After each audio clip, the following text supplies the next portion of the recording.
There was a clip, for those of you who were here last week, there was a clip that I wanted to run, and it didn't run. But Debbie has set things up perfectly. It's running. We've run it 3 or 4 times. It's 2 minutes, and bear with me, and then we'll get on to the star for today. Okay? Yeah. Tam Zindagi Azadi. Woman, life, freedom. It was the message spread around the world last September, stemming from protests in Iran. And now, Narges Mohammadi, one of the country's human rights leaders, is being recognized with this year's Nobel Peace Prize. Altogether, the regime has arrested her 13 times, convicted her 5 times, and sentenced her to a total of 31 years in prison and 154 lashes. Mohammadi has fought against Iran's death penalty, sexualized violence against political prisoners, and for assistance towards jailed activists and their families. I hope one day to be able to tell you that execution have stopped in Iran and that women in my country have got their rights. She was most recently arrested in 2015 for a campaign against the death penalty. When news of Mahsa Amini's death for what the state said was not properly wearing a hijab reached her prison cell, Mohammadi rallied fellow inmates to protest alongside her. These actions have come at a cost. Her husband has not seen her in 11 years, and her children in 7. But her family says the Peace Prize will make her braver and more fearless. Her husband says this prize actually belongs to the people of Iran, in particular those fighting for human rights, and all those that are working for democracy and civil movements in Iran. The UN's Human Rights Office says their strength in the face of oppression over things as simple as what they do or do not wear is a symbol. We would absolutely say that this really is something that really highlights the courage and determination of the women of Iran and how they are an inspiration to the world. The Nobel Committee is calling for Mohammadi's release this December so she can receive her award in person. Kyle Benning, Global News. Awesome. Okay. So thank you very much. Thank you. I'll just quickly like to introduce Valmai. I know she needs no introduction, but she's written 6 books, 2 novels, and is just finishing up a 3rd called Making Mother Immortal. So her first one was The Dreams of Zoo Animals. The second was The Loneliness of Angels. And she also was the reviewer for the Globe and Mail for literature for 5 years. So Valmai knows her literature. Without further ado, Valmai.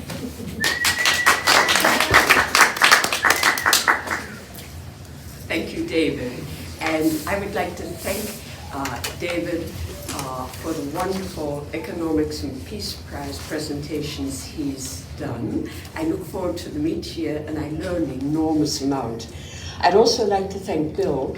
Bill, you have changed our lives. You have improved our dinner table conversation immeasurably, starting on October the 6th each year. This is such fun, and you've done a wonderful job with this series. And thank you, Debbie. Without you, we could not do this series. The moment you walk out of the room, we become completely inept at running any sort of technology. So thank you so much, and thank the library. I'd like to start today by looking at the huge gift that the Nobel Prize in Literature has given me, and I agree with Proust. Proust said, "There are perhaps no days of our childhood we have lived so fully as those we spent with a favorite book." And that was certainly my childhood. And one of the gifts of growing older, for me at least, is that I can now spend more and more time with favorite books.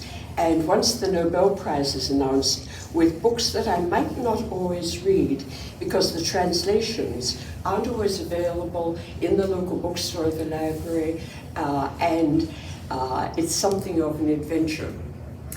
let's come back to Alfred Nobel. He was born on October the 25th in 1833, and he died on December the 10th in 1896, which is why the Nobel ceremony is held on December 10th, and it's coming up this weekend. Now, Nobel had a wonderful library, an extensive library. He wrote himself, and he was a firm believer in literature as social reform. And he said at one point, Madam Justice has always been terribly slow. She has paralysis of the legs. He also said, a recluse without pen and paper is already a dead man. And I would agree with that entirely. So Nobel was right out there looking for literature in an idealistic direction. He admired Victor Hugo so much, and by and large, the recipients of the Nobel Prize in Literature have followed the guidelines which awards the Nobel Prize in Literature for outstanding literature in an idealistic direction which adds the greatest benefit to humankind. In other words, we were to look at compassion, kindness, empathy, and to not ignore les miserables of this world. And often people say, well, how do they choose the Nobel Prize in Literature? It's not like a major development in the sciences. Well, a writer's entire literary life is examined closely. Many of the winners have had many prizes, including the Booker. The writer we're going to look at today has won 20 prizes in addition to the Nobel Prize. But the key is this writer aligned with the spirit of our times in an idealistic direction? And I looked at the writers and looked at just the last 3 years. And the interesting thing is that when we give the Nobel Prize in Literature talk, it's before the actual ceremony on December the 10th. And so we don't get to hear the acceptance speech of last year's recipient. And so today, I thought it might be fun to look at Annie Ernaux, just a little chunk of Annie Ernaux, the winner of last year's Prize in Literature, and look at what she had to say about the prize. Now, Annie Ernaux wrote what is described as the most brutally honest French writing. She wrote about her abortion in brutally honest terms. She wrote about the discrimination, the class discrimination that she endured as the daughter of shopkeepers who had not had education, and nobody had ever before in French feminist literature written about class distinction. We have Colette, who indulged in the world of the senses, Simone de Beauvoir, who wrote this, The Second Sex, but these were educated women.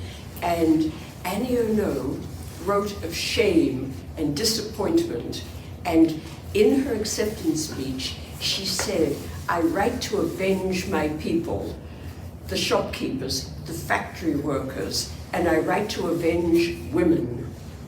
And when she accepted the prize, she said, I share the pride in this prize with those who in one way or another hope for greater freedom, equality, and dignity for all humans, regardless of their gender, the color of their skin, and their culture.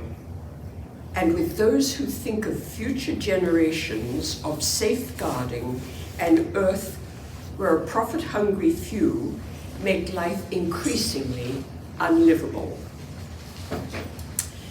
Now, let's go back the year before Annie Ernaux, keeping the theme in, aligned with the spirit of the times, and we come to Abdul Ramiz Gurnah, an East African writer who, in the war which affected Zanzibar, fled to England and encouraged prejudice and discrimination. He went on and is now a lecturer at University of Canterbury, and he has written many books. The theme is the effects, the generational effects of colonialism, and the effects on the life of the refugee who loses not just the home, but also culture when she or he flees his or her country.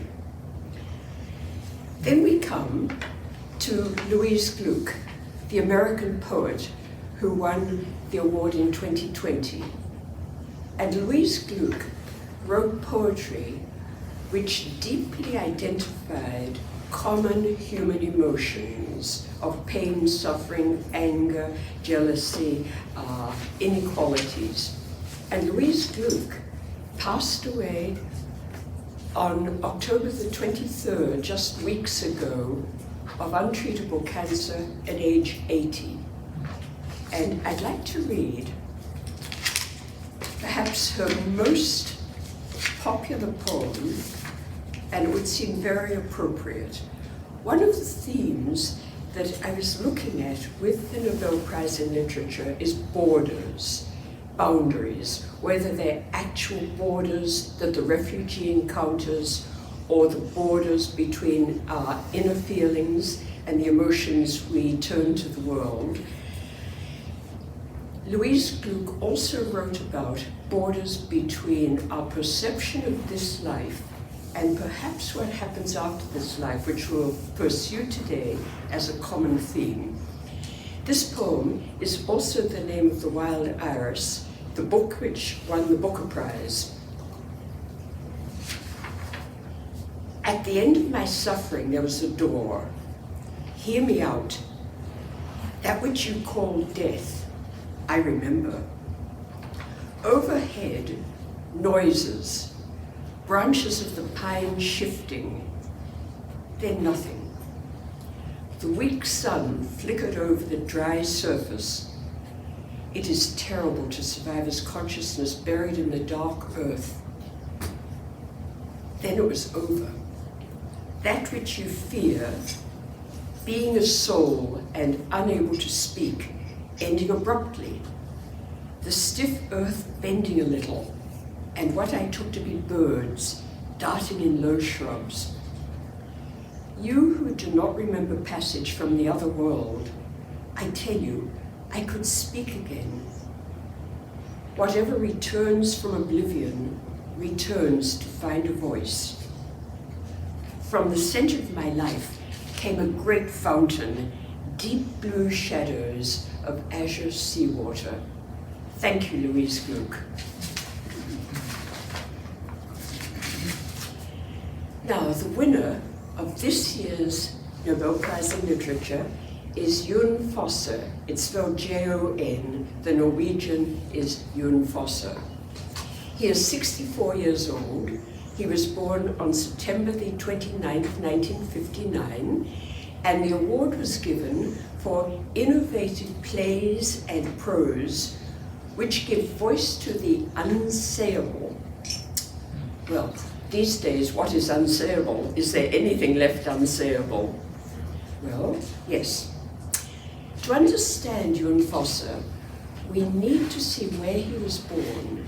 And he was born in a village halfway up Norway's second largest fjord.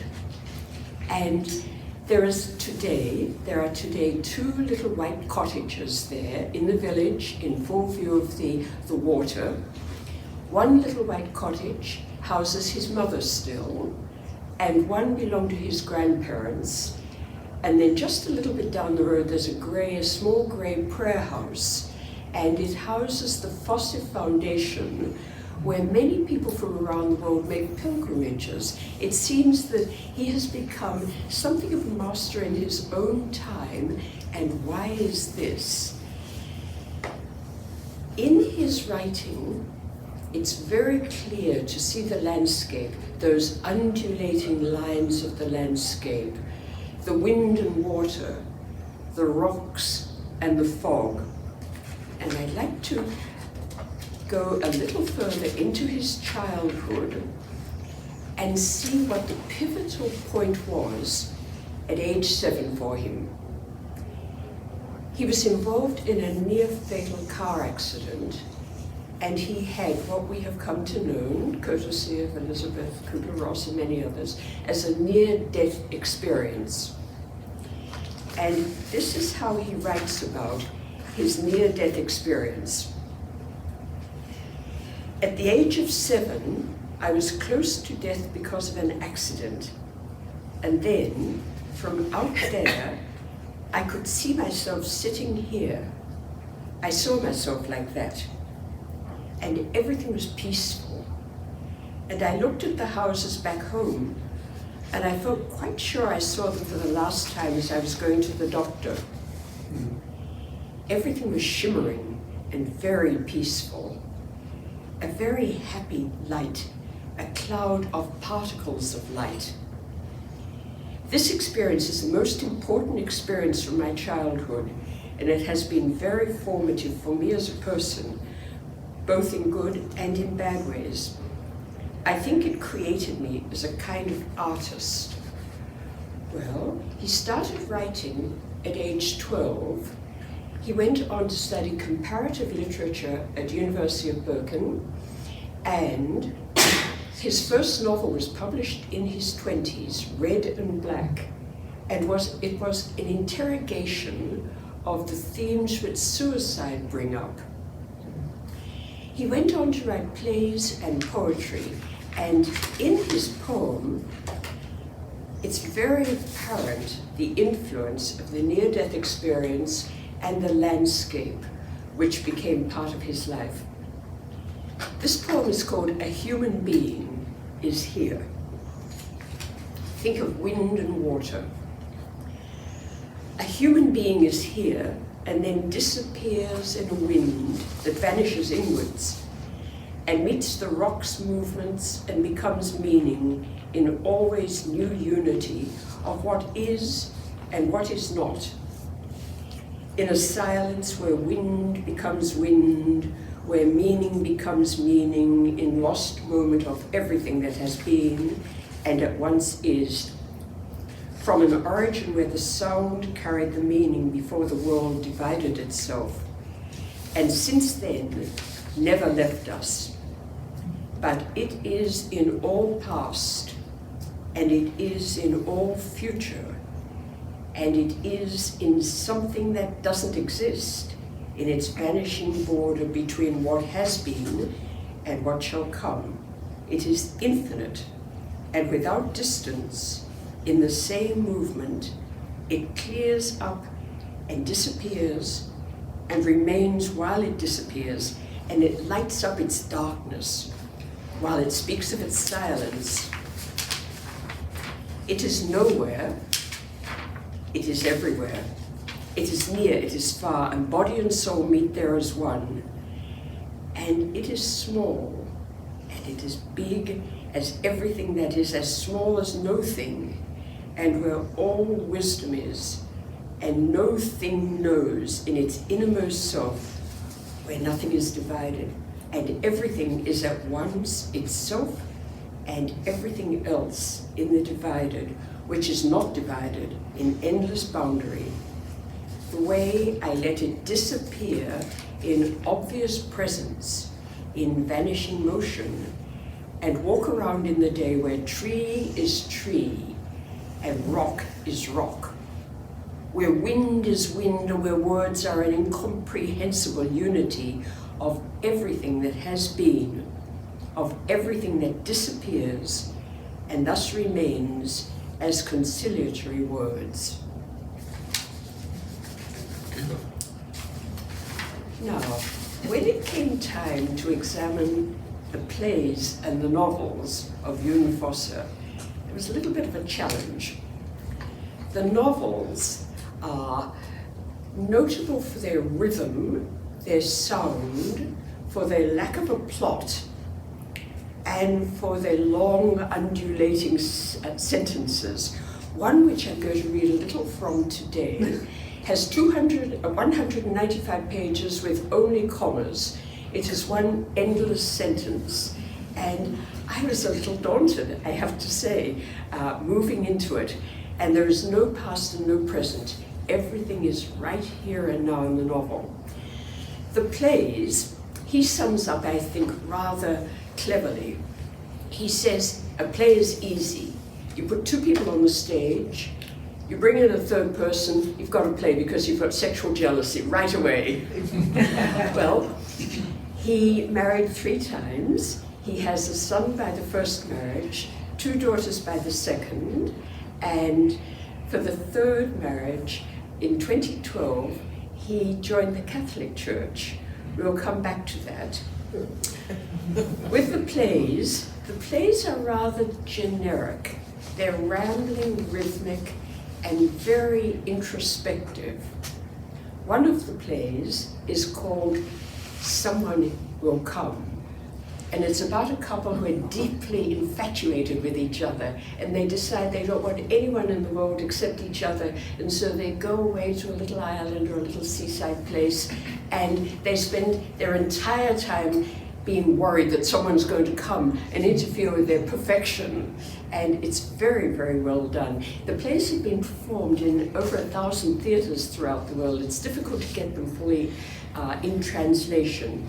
Another one, called Mother and Son, is a dialogue between a mother and a son who have nothing in common, it would seem, except their bloodline. And the mother and son get together, and the mother wonders whether her memory is completely infallible, and the son wonders whether he should have been born. Somebody once said that he is the master of the commonplace and the existential. And certainly in the novels, there is a lot of that. So I'm going to look at a little clip from A New Name. And this novel is a weaving one. It's the one with 195 pages with no punctuation except commas. And it's about an aging painter who lives on the west coast of Norway. And he has a doppelganger, same name, also a painter, except that he is a painted fisherman. And on Christmas Eve, the friend has passed, and we have the protagonist who is doing very ordinary things. He's going to have a friend join him for lutefisk, which is a Norwegian disc. I don't know what it is, but they're going to get together and have this. And his memory goes back. His wife has died, and he misses her terribly. And so he goes back and back, weaving through memory. And I was thinking about the unsayable.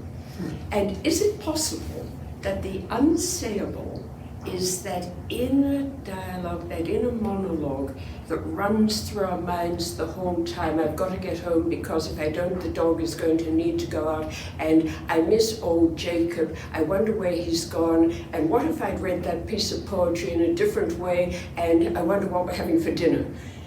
These are unsayable things, because if someone asks what we're thinking, we're not going to tell them it's this jumble of garbage. We're going to pretend to have some profound thought. So perhaps this is the unsayable. So I have a tiny little example, tiny little example of the way this rambles on. And in this book, it's very much, again, the commonplace with the existential. This is just meanderings while he's pottering in the kitchen, frying bacon. The Holy Spirit is real, and so is the fall, whatever that might be. That's also just a way of saying that there was a break between God and humankind when death came into the world. And what the cause of that was, no, we can't know. Certum est quia impossible est. But yes, well, I think, and I don't understand what I'm thinking, and I don't know what I believe or don't believe. But for me, God is near, and at the same time far, completely near and completely far. And somehow you get closer to God in Jesus Christ than you do by thinking about God entirely without human characteristics. Yes. In thinking about God as a person who at one point in time you could talk to and be with like any other person, yes, the way I can be with Eslig now, I think, because after I met Alice And she took me to St. Paul's Church. Yes, yes, then I think that I don't want to think more about Alice. And I think that it's obvious that you can't come to faith through reason. Belief is grace, a gift of grace as it's called. And if someone has faith, then they also know what grace is. But if they don't have faith, then they don't know either what grace is or what a gift of grace is. They don't know that everything is a gift, I think. But anyway, those are just words, and words always lie. I never believe in words, and I also don't believe in what I think in words. I think that it's only in my pictures, when I've painted well, that something can be said, yes, a little something about what I've experienced and what I know. And then it's said not by the picture itself, not by the colors, the shapes, yes, well, everything that's in the picture, and also not by what the picture represents somehow or another, but only by the picture's own distinct unity of form and content in one, like the spirit. And this unity, this spirit, is as invisible as the picture. The painting is visible, and what the picture is in reality is this spirit. That's what a picture really is. Neither matter nor soul, but both parts at the same time, and together they make up what I think of as spirit. And maybe that's why my good paintings, yes, all good paintings, have something to do with what Christians call the Holy Spirit, because all good art has this spirit. Now, he gets into a fairly typical passage later on where he's pondering what we are taught in religion, and here we go. I think, and then I usually make a sign of the cross. He's doing a rosary at the end, and I make a sign of the cross, and I start to say the Apostles' Creed silently inside me. And I say, I believe in God the Father Almighty. And I think that actually, I don't believe in what I'm saying, or else. I believe it in a certain sense. So I can't exactly say that I don't believe in it. But it's good to think about the fact that the apostles said these words too. Yes, the first Christians, the ones who were called the humble, I think. And if God isn't almighty, but is more likely powerless, still he's there in everything that is and everything that's happened, because that's how it has to be if God put limits on himself by giving human beings free will. Since God is love, and love is inconceivable without free will, so he can't be all-powerful. And the same thing is true of nature. If God created the laws that nature follows, then the laws are what's in control, I think. And if God hadn't given himself limits, for whatever reason, then he wouldn't be all-powerful either. Not in any thinkable way, I think, because that can't be thought. But there's one thing I'm sure of, and that's the greater the despair and suffering is, the closer God is, I think. And I say, who created the heavens and the earth? And the words are simple. They're words everyone can understand, and that's why the meaning too of these words is something for everyone. But if you get hung up on the literal meaning to the extent you can, then the words become meaningless. And I used to do that myself, because it's almost like the people who spoke these words when I was growing up believed in the literal meaning of what they said. In God, a Father who lived up in the sky somewhere, who was all-powerful and who used that power to even exterminate millions of Jews, I think. But those who think of God like that are truly sinning, misusing God's name. Or maybe they're not. They don't know any better, and I shouldn't judge them, because judge not lest ye be judged, as it is written. But I can't help it. And the book weaves through, and in between he visits old friends and cooks bacon and takes his paintings to the attic and behaves very much as we all do. Now, I thought it was very important to hear how he sees his reading and his writing. He says, my writing is a secure place, and it's still the place I found at the age of 12 by myself. It isn't me, but it's in me somehow. I'm Ewan Foster, the writer. He has no name. That place is for listening and for movement, and it's a very safe place to stay. But it can also be scary, because it's the route to enter the unknown. I have to go to the borders of my mind, and I have to cross these borders. And to cross these borders is frightening if you're feeling fragile. It's fascinating, this experience of entering a new place, a new universe, each time I manage to write well. My favorite of the books is the book he wrote, or was published this year, called A Shining. And Barnes & Noble do have copies. It's the one which is around. The plays are difficult to come by. A New Name is sometimes around. I would like to get all his plays. There is one little book that you might be able to capture. It's a very small book called Morning and Evening, and it starts before the birth of a man's son, and it follows the birth very quickly to the days after that man's death. So we go pre-birth, whoop, there's life, and suddenly we're beyond death. And it's a beautifully written little book if you can catch hold of it. Now, A Shining, and it's quite a short book. In A Shining, a man drives into the woods, into a deep, dark forest, and he gets out, and he walks, and he walks, and he walks. And it would appear that he is lost, and it starts to snow, and the snow becomes heavier and heavier. And at one point, he thinks he sees his parents, but his parents have long died. And at one point, he sees a man in a black suit with a white shirt and a black tie. He has no idea who this is.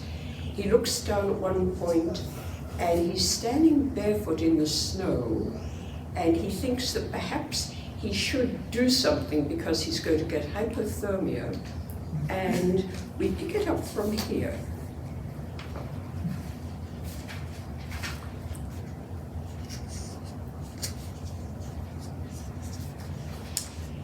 And I feel the tiredness that has come over me, and this book does have punctuation, which is much more restful. But I mustn't fall asleep now. I have to stay awake now. It's important now. It's the most important thing now. Falling asleep in the snow now, no, unthinkable. I can't do that, because then I'll die. Then I'll freeze to death. But I can rest for a bit anyway. Surely I can do that. Yes, of course. I need to have a little rest since I'm so tired, and since I need to find a way out of the forest. And in that case, I can't be so tired. Rest. Just rest. Not think about anything in particular, but rest. Just rest. Just be there and look. But look. Look over there. Yes. Over there between two trees. Yes, there. Yes, yes. There's a man standing there, and he's dressed in a black suit, and he's wearing a white shirt and a black tie, and he's barefoot. And he's barefoot in the snow. Now I'm out of my mind.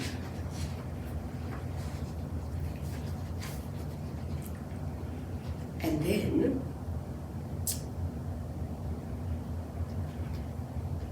he notices it's like my parents are both there and not there, and it's like we're walking in thin air. Yes, yes, we really are walking in thin air. And it's not like we're walking either, but we are moving, yes, well, in a way that's what we're doing.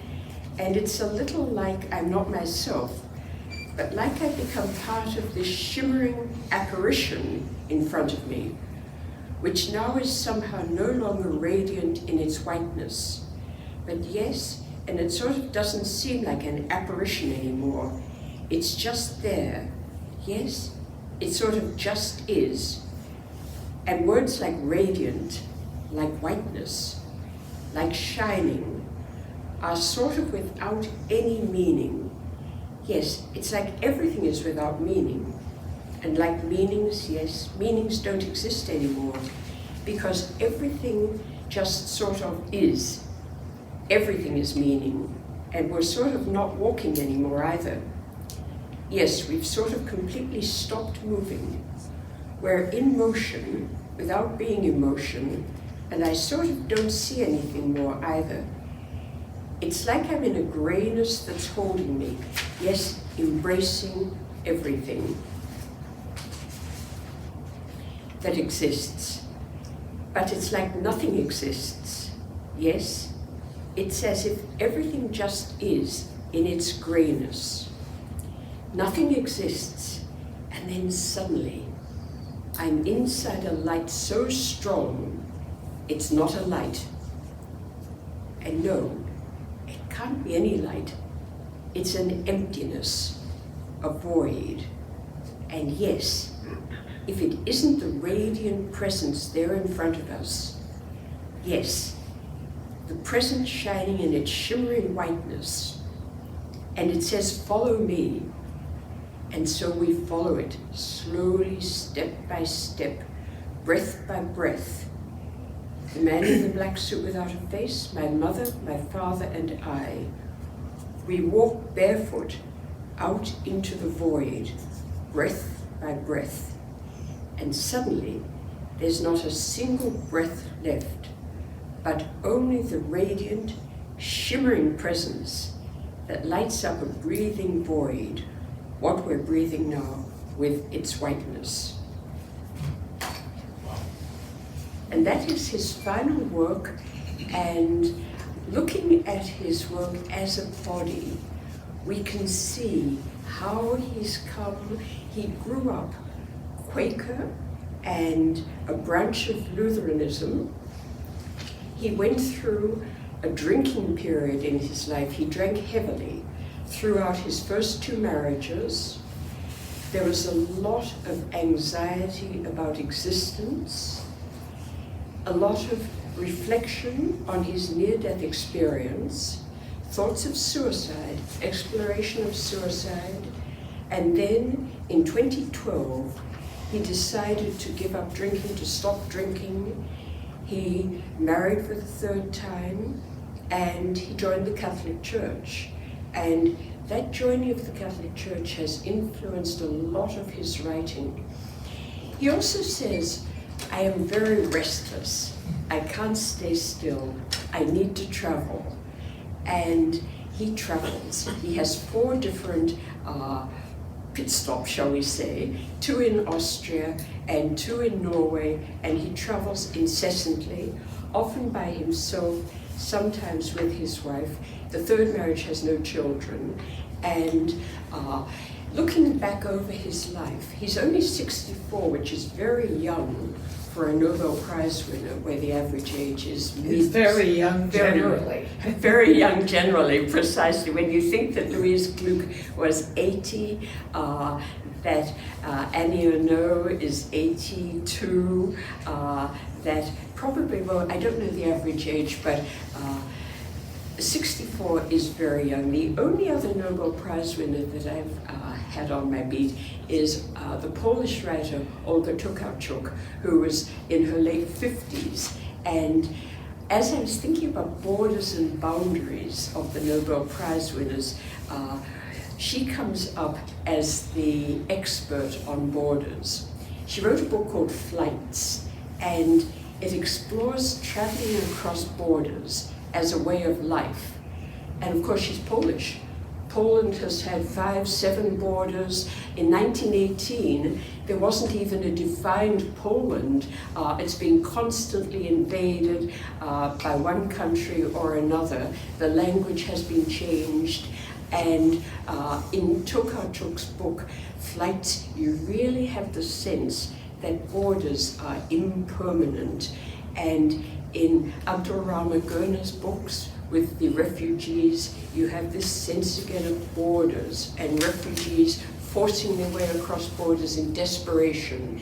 And so I would say that very much the Nobel Prizes of the last few years have reflected the spirit of the times, and perhaps looking at the work of Ewan Fosse, there is a movement right now toward demystifying death. There is in Niagara on the Lake the Death Cafe. Did any of you attend? Well, I wouldn't be here if I'd been. This is a coffee morning, I believe, where death is discussed. Seat at the Death Cafe. It stands to reason, as I see it, that we prepare for birth. We have the birth doula. These days we have the death doula. And I think that this work and the incredible interest in his work, the pilgrims who go to the Fosse Foundation way up there on the fjord in Norway, onto something. It's time to demystify death, to look at people's experiences of almost death, to look at what we believe in death, to look at inconsistencies, and to perhaps look at death with the words of the wild iris in mind, that once we've gone there, there's nothing to fear. So that is really what I came away with from the work of Ewan Fosse. And thank you all so much for coming. And thank you once again, Bill and David and Debbie outside the room. Thank you.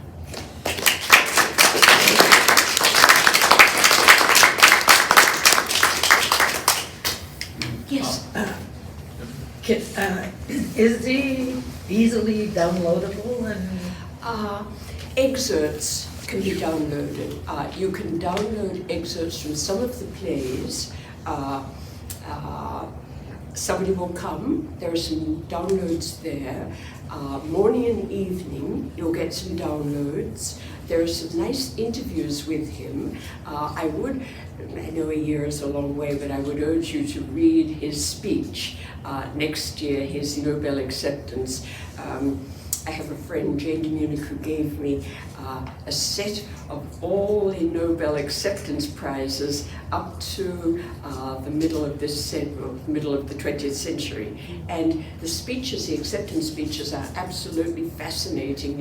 You see the breadth of the author's work. But yes, you can download, and Barnes & Noble will order some of the works. Interestingly, the publisher for Fosse's work is Fitzcarraldo, the same publisher that published Annie Ernaux's work. But I suggest you order it. It's a pity that Nobel Prize books aren't available in the libraries, and also the favorites for the Nobels are never the recipients of the Nobel Prizes. Nobody put their money on Ewan Fosse.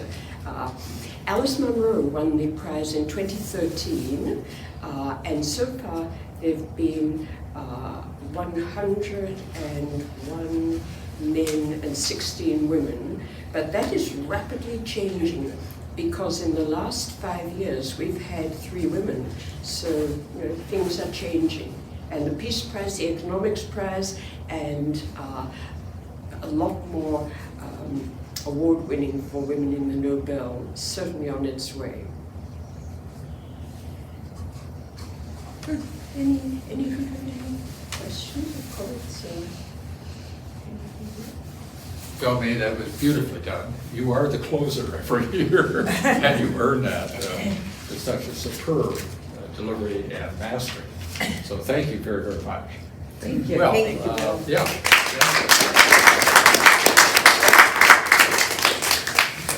I think that David and Valmai have the tougher road. The science stuff, I think, is simpler than this, and you never know, really, do you, until the last moment. Whereas on the science side, you can probably guess maybe a third of them, maybe a little bit more than that, maybe not this year, but it'll be next year, particularly with the Lasker prizes. Mm-hmm. And there's no equivalent. What do you think is the next level, or the same level in literature? other prizes that are awarded in the world for literature, annual prizes. What's the equivalent? There's the elsewhere? Man Booker Prize. Yeah, The Booker yeah. Prize is a big award. One of the criticisms of the Nobel Prize is that it is Eurocentric. And that, of course, is the nature of the Nobel Prize. It started in 1901, and Nobel was very much a European, and it was inevitable that it became Eurocentric. But there is Abdurrahman Gurnah, East African refugee, that is reaching out. Some of the favorites were Japanese and Chinese, and certainly there is more of a demand for diversity, but I'm expecting there will be other prizes that will pop up, which will be more diverse in their application. Yeah, and that's true on the science side too, because if you look at them, they're all US or European, with the odd exception. So, yeah. Can you get, I never even thought about that, can you sort of Google a list of who was on the list for the Nobel Prize in Literature? But you mean other ones up for Other ones nomination? that didn't win? No, you or- can't. No. You can't? No, No. no. It's a very well-guarded secret which will be released 100 years after the publication, something like that. No, it's not available. You can see the favorites. Margaret Atwood comes up every year. No, No, okay. no, it's not available. And they do that for a reason, because many of the potential winners are kind of lined up. Sometimes you see them bumped, like the one on gene editing, that obviously bumped whoever was in line for the prize that year. So, and probably how it happens elsewhere, at least in the economics and Peace Prize. Well, maybe not Peace Prize, but Literature Prize, do you think? Yes, there are a lot. There are Yeah. a lot of nominees. Yeah. It's a very long list. Someone said 100 or so. I don't know, Yeah. because it's all gossip. Yeah, all gossip, exactly. Yeah. I was thinking, in taking physics or in chemistry or economics, the university the person attended was very important, and where they end up is very important. It's always at a university.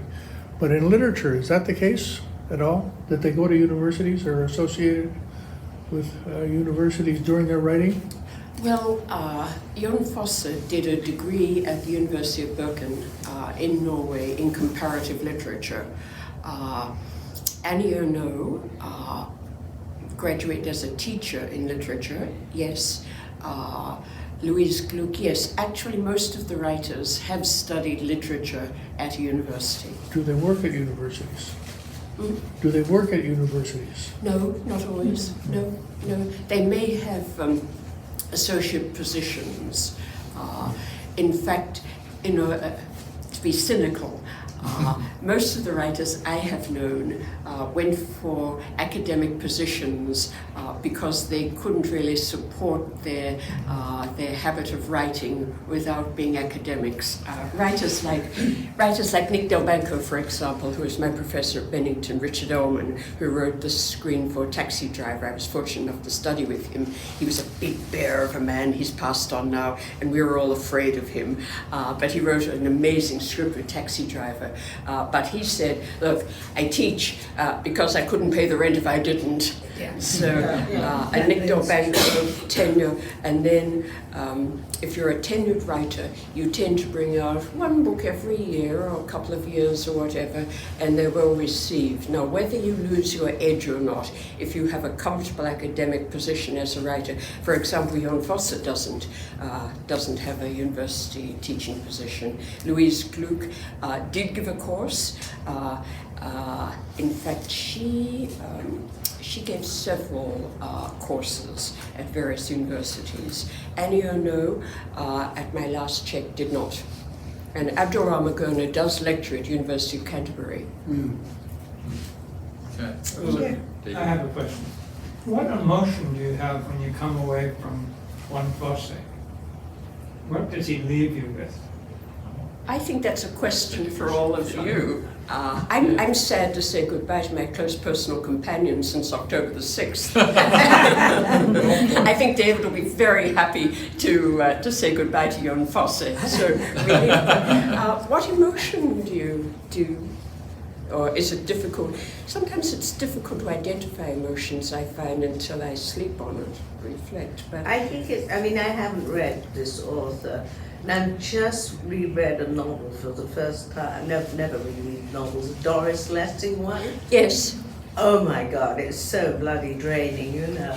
And do I feel exhausted? Yes, that's how I feel. Yeah. you yes, know. yes, absolutely. Yes, Doris. I just want to throw to Bill, I think the Peace Prize should be renamed because no one actually makes peace. It should be like activism for a better world or something, because mainly it's That's what it human is. rights thing, and Peace Prize is not the right description for that prize. Would you like me to write to the committee, dear? Perhaps you could. I think that's a very good point. Yeah, it because is. peace implies that the recipient has brought peace. That's what it And that is is. certainly not the case. No. Activism for a more peaceful or for a better world. Yes, I think Yes. it's got to be expanded or an explanation or contribution towards. Yeah, maybe contribution Yes. is a better word. A contribution to a better world, absolutely. Yeah. Or to bring attention to a problem. To bring attention to it. Peace. And it does Peace. depend, in certain cases, Kissinger got it, for example, for making peace with the. But not many of the Peace Prize winners have. And look it's at already Obama. world- That isn't the Yeah. case of world peace, you know. No, A exactly. tiny little bit of peace in the. In fact, tiny corner world of peace the world. sounds like an oxymoron, so perhaps, Yes. perhaps the Peace Prize, I think that's a good thing to write Yeah. to the committee, yes. Dear committee, we here in Niagara-on-the-Lake You will probably get a very have polite come up with response. this idea. The poor Nobel Committee, there was no award made in 1918 because of scandal, high scandal. One of the committee members, a close family member, had an affair with somebody associated with the committee, and there was a payoff. Anyway, we don't want to go there, but so 2 awards were made in 2019. Peter Handke, who won the 2019, and Olga Tokarczuk for 18, and they made a huge mistake when they awarded it to Peter Handke because he's an Austrian, and he wrote a book called The Journey to the Rivers, Justice for Serbia. Well, no, there were crowds outside the Nobel Awards. He was criticized because, of course, there was a Serbian massacre. But it actually is a fairly meditative travelogue where he and a friend went from Austria through the area, the Serbian area. His mother, Peter Handke's mother, was Serbian. And it's not a political book, but of course the question came up, is a writer completely immune from political interpretation? And the jury decided, not the Nobel jury, but people decided that there was a responsibility, and so he came under enormous criticism, and so did the Academy. But I was reading another of his books just last week, and it's a book with a very odd and avant-garde formula of he meets with his dead relatives on the farm, sitting under an apple tree, and they're talking about the generational trauma of Nazi occupation of that area of Austria, and they hid out in the woods, and some were killed and some were taken imprisoned, and it's a real dialogue about generational trauma with war. But that was a scandal that the Academy did not like, and so they chose Olga Tokarczuk, but she came under enormous criticism also, because she'd written a book called The Books of Jacob, and it's a 900-page book that goes back to a group of Jews in Poland who became Christian and it was very much open to all sorts of criticisms, and it was attacked as being historically inaccurate. It didn't show the current administration of Poland in the very best light, and so Olga Tokarczuk fell by the wayside. So Louise Gluck was a very good winner the year after, because she dealt with poetry and deep emotions, and there was no political interpretation whatsoever. So the Academy has come under a lot of criticism. And does it reflect the spirit of the times? I think it absolutely reflects the spirit of the times. And I think we'll see an awful lot more about death and our perceptions of death, which will no longer be, hush hush. Oh, that's depressing. Well, there you are. Is it or isn't it? We're not no sure. end to death.